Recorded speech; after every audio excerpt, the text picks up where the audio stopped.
Meltzer's successful run, DC hired a new writer, Judd Winnick, who wrote the series until 2007 and took Ollie back to his activist roots. I've been involved in AIDS activism and AIDS education for a number of years, almost 12, 13 years at this point.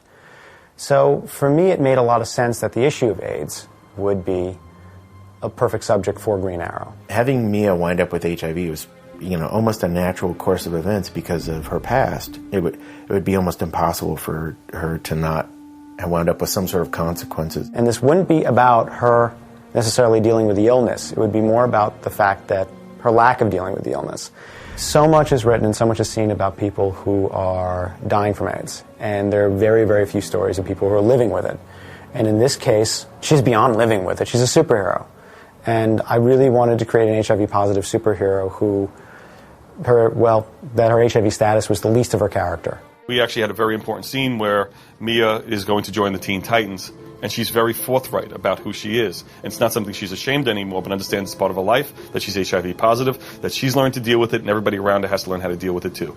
Important message to be told in that story. These things are important. Comics they're a very dangerous medium. They're a very kinetic and very fast medium that can get to these stories quicker than film can. After years of fighting society's battles as a costume vigilante, Oliver Queen took a more conventional approach. He had no interest in doing anything other than this. He was going to run for mayor, become mayor, fix the city, and get out. Oliver Queen is a political character first and foremost when you see him.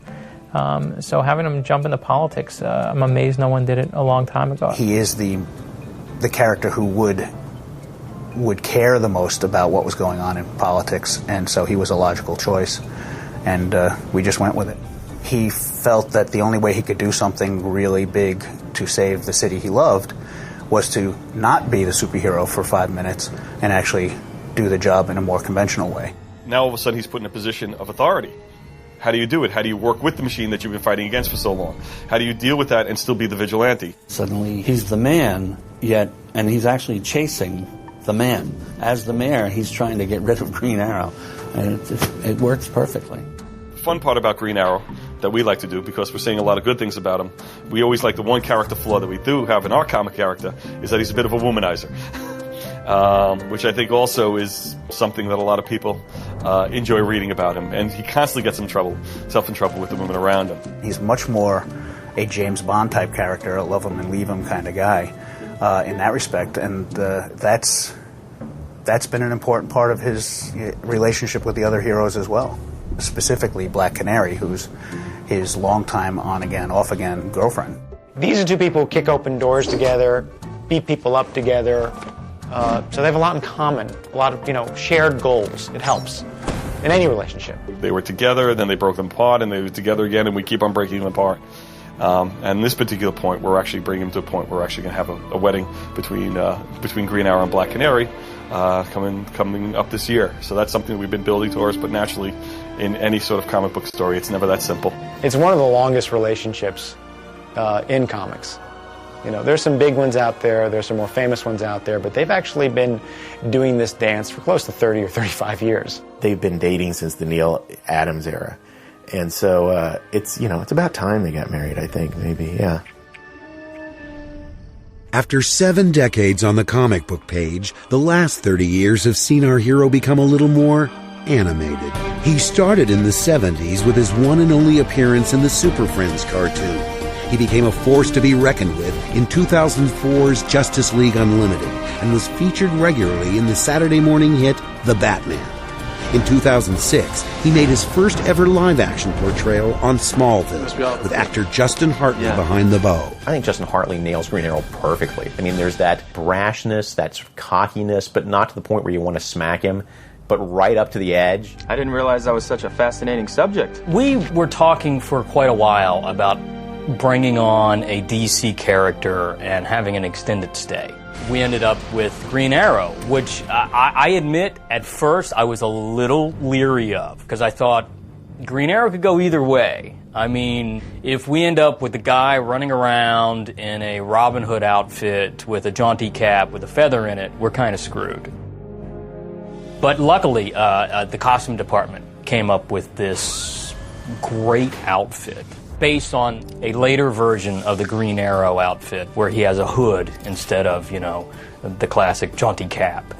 The thing that's really different between the Green Arrow character and the other DC characters that Clark has come across is that Green Arrow is a fully formed hero. He represents a viewpoint that wouldn't otherwise be in the show. Let me tell you something. When I'm out there, when I'm out on the streets, I'm protecting people. All right? I got much bigger things to worry about, like staying alive.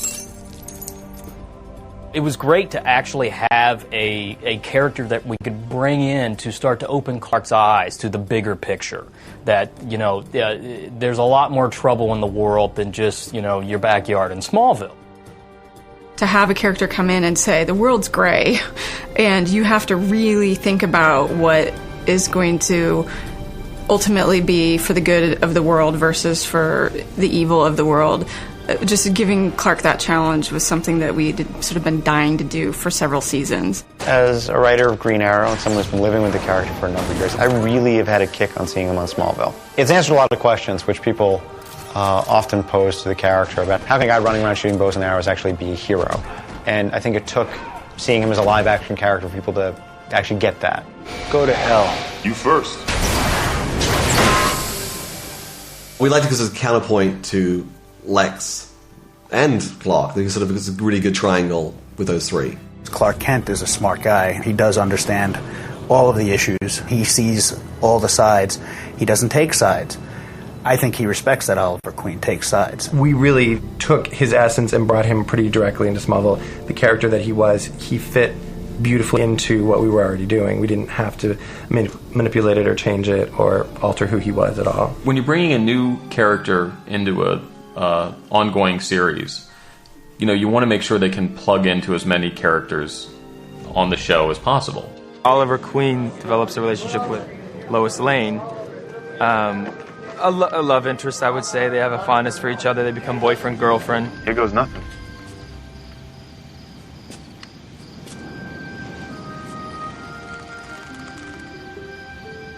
So when we see Green Arrow have a relationship with Lois Lane, we almost automatically know that's not going to work out. Because he hasn't grown up enough, he hasn't evolved enough, he hasn't been through enough processes. Better luck next time, Hood. It's just a flirtation.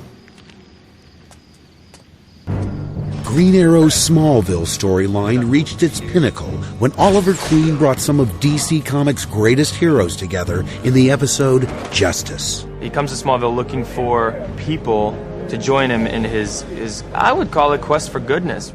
Characters like Cyborg and Green Arrow and Flash and Aquaman, characters that we know and love to be considered some of our mainstays. It's great to see them exposed in another manner so that they hopefully can achieve some level of status as well in the mass media. Come on, boys. Let's go save the world.